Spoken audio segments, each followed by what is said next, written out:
Howdy everybody, it is I, your friendly neighborhood Skook with a Uke, coming at ya on a late night Thursday evening here in Pennsylvania, and I'm actually hopping on because there's some stuff that I got last weekend thrifting that I have not had the time to share with you all, so I'm very excited to share now that I have like a minute to catch my breath. It's been a crazy week, crazy in all the ways that it can be, but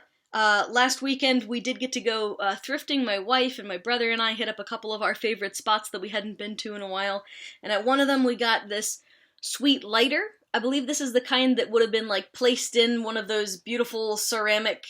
display things back when everybody smoked all the time always, but it's pretty sweet. It was with a bunch of other Ronzon lighters, so I'm thinking maybe that's what it is. The mechanism does work, but if there is a flint in it, it's probably all ground down into powder by now, and it does have a way to refill it, but I haven't had the chance to kind of play around with it yet, so I thought I would just share that with all of you. Very excited. It's a pretty sweet lighter, and I got it for $5, so I'm excited. Even if it's like,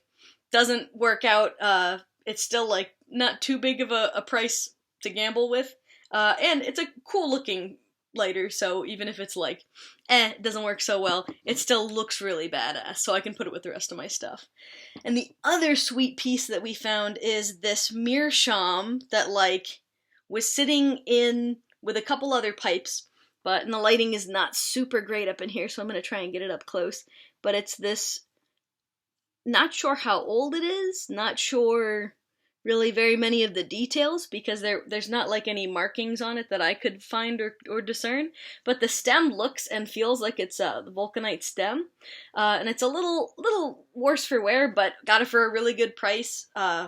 so I have to hit up the YouTube archives of some of your videos out there on how to clean it up and care for it, because this is really my first Meerschaum. I've got one of these little like taster bowl things from like Pipes and Cigar or Cigar International, or somebody a couple years ago was running one of those like deals on these itty bitty babus, but compared to like this pipe, it's a pretty significant size difference, so I'm excited to get this kind of cleaned up and ready to smoke. The only thing, besides maybe being a little beat up, is that the stem is a little loose, so I'm not sure what I'm going to do about that yet, but I will watch, what you guys have to say and see what we can do to get it back into tip-top shape, or at least just shape that we can use it, because anybody out there who's watched my videos for long enough knows that I don't really need the prettiest or the nicest pipes, they just need to work, so especially the corn cobs that I drop into cars when I'm changing the oil and all that good stuff. I try not to do that too much. Anyway, I hope that you are doing well, I hope that you are blessed and blessing, and have a great weekend.